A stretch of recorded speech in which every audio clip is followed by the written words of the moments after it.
Olá pessoal, tudo bom? Hoje eu vou apresentar para vocês uma pequena aula que fala a respeito da mistura de cores, né? Para quem é fotógrafo, para quem não é fotógrafo, só para entender um pouquinho mais como é que funciona a nossa interpretação das cores. Por que que eu acho importante isso? Porque eu, como fotógrafo, já me peguei na dúvida do porquê que existe o RGB, o que que é CMYK, por que que tem que usar um, tem que usar outro, sabe? Ou até para mim conseguir entender como que a gente consegue enxergar uma infinidade de cores ou como que poucas cores podem ser transformadas em muitas outras, sabe? É um universo muito legal, muito interessante. Então, eu vou apresentar para vocês uma pequena e básica aula sobre as cores, né? Se você é fotógrafo, você já ouviu pelo menos falar em RGB, ou também você já pode ter ouvido falar em CMYK, ou ter ouvido falar nos dois, porque quando a gente mexe em Lightroom, no Photoshop, existem esses perfis de cores.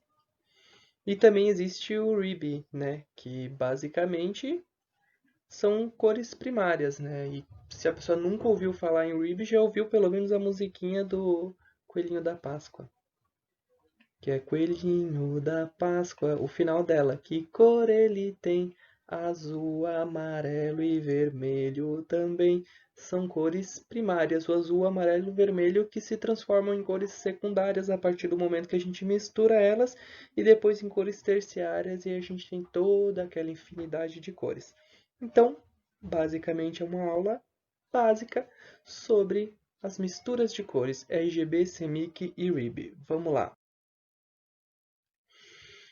Bem, aqui eu já perguntei, né, se você já ouviu falar nos dois. Eles são sistemas de mistura de cores, onde a gente pega cores primárias e transforma em todas as outras cores, né?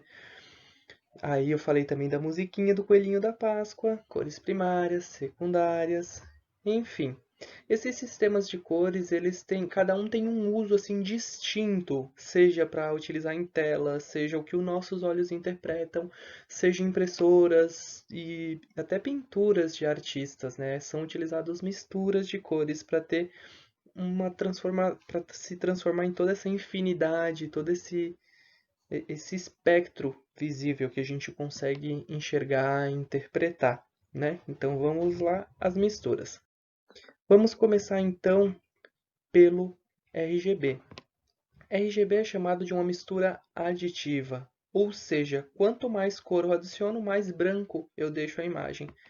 E o RGB, ele vem ali do R de red, vermelho, G de green, verde, e blue de, eu botei aqui errado no slide, mas é azul, tá? Vermelho, verde e azul. Quando eu utilizo essas três cores juntas, eu tenho o branco, isso na mistura aditiva. Aqui embaixo a gente tem uma imagem bem aproximada, é um macro bem macro, de uma tela de TV. Que a tela de TV ela não tem a cor branca, ela é formada de pixels, né? E cada pixel dela tem três bastonetezinhos aqui, que juntos eles, quando estão na maior intensidade, eles formam o branco. E a partir do momento que alguns deles perdem um pouquinho a intensidade, a gente tem outras cores, né? Depois eu exemplifico melhor para vocês. E também os nossos olhos, eles trabalham da mesma forma. Tanto os nossos olhos, sensores das câmeras, a gente tem uma imagem ali do lado de um olho, e lá dentro do olho nós temos os receptores que são bastonetes, né? E nós temos receptores somente de luz, e nós temos também receptor de verde, de vermelho e de azul. E a partir do que ele recebe de luz, ele consegue interpretar todas as cores que a gente enxerga. Em um tempo atrás, era acreditado que nós tínhamos receptores de várias cores, e depois foi descoberto que não, que são receptores de três cores, e eles funcionam melhor na luz do dia. Ou seja, quando está mais de noite, a gente tende a enxergar menos as cores, elas ficam mais opacas, e quando está bem escuro, é como se nós enxergássemos preto e branco, porque nós temos receptores que são somente de luz. E esse basicamente é o RGB. Aqui a gente tem uma imagem de pixel de uma TV e é assim que ela funciona. Aqui pode parecer que a gente não está conseguindo interpretar, mas se afastasse até a gente enxergar a tela toda, teria uma imagem se movimentando. É assim que funciona a TV. as telas de computador, enfim, as telas no geral elas funcionam com RGB. Agora vamos ao CMYK e o RIB.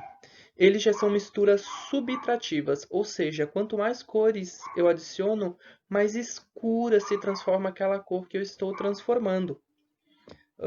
Isso porque as superfícies elas refletem a luz, né?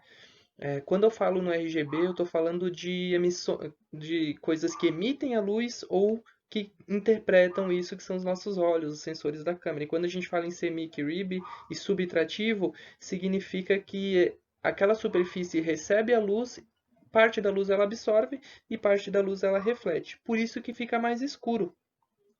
E dentro da mistura subtrativa, a gente tem o CMYK e o RIB. O CMYK ele é utilizado nas impressoras, que é o ciano, C, magenta, M, amarelo, Y, né, de yellow, e o preto de K. Na verdade, a mistura é só o C, M e o amarelo, né?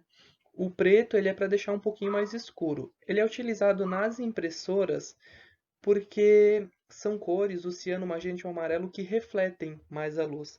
Por exemplo, o ciano ele tem somente a cor verde absorvida e ele reflete totalmente o espectro do azul e do vermelho.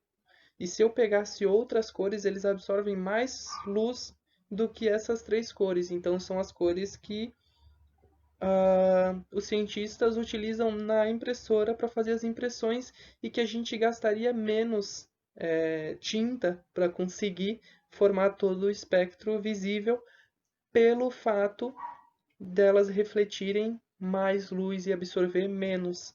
Então é mais fácil de estar trabalhando com a impressora dessa forma, até porque a impressora não tem a cor branca, né? Ela tem a cor preta para deixar mais escura. E quando a gente fala em vermelho, amarelo e azul, que são aquelas cores primárias que a gente aprende na escola, né, nós estamos falando mais a respeito dos pintores. E é demonstrado nessa imagem aqui embaixo. Mistura do amarelo com o vermelho da laranja, que o laranja, no caso, nesse sistema de cor, é uma cor secundária, e tem o azul com o vermelho, que dá o roxo, o amarelo com o azul, que dá o verde. E essas cores são utilizadas pelos pintores porque na pintura a gente utiliza mais essas cores do que o ciano, o magenta, o amarelo. Não tem tantas coisas que você encontra essa cor. E agora o vermelho, o azul e o amarelo a gente já encontra mais. Até porque nas pinturas você tem a cor branca para deixar mais claro, então acabaria meio que cortando essa questão de refletir menos luz. E basicamente é isso. Eu tenho aqui uma imagem final somente para mostrar a mistura aditiva do modelo RGB. Aí nós temos aqui o verde, nós temos o vermelho e o azul. Verde com vermelho forma o amarelo. Vermelho com azul forma o magenta.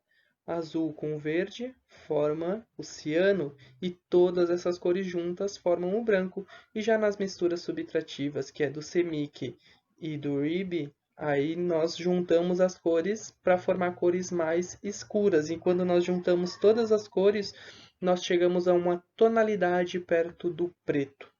Então, basicamente, é isso, pessoal. Assim, é simples, né? O RGB é utilizado em telas, é utilizado em sensores de câmeras, é utilizado nos nossos olhos e é uma mistura aditiva. A gente acrescenta cores para deixar mais próximo do branco. Já na subtrativa é o contrário, nós misturamos cores e quanto mais nós misturamos, mais escura se torna aquela cor. Isso porque quando a gente fala do subtrativo, significa que vai ser um lugar que vai estar refletindo a luz e não emitindo.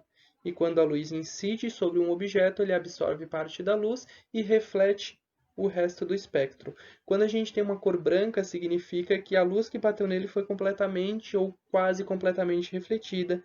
E quando a gente tem o preto, significa que a luz foi completamente ou quase que completamente absorvida. Basicamente é isso, pessoal. Espero que tenha elucidado um pouquinho a cabeça de vocês a respeito das cores. E quando a gente conseguir trabalhar com elas, conseguir entender por que a gente está trabalhando dessa forma. Até mais!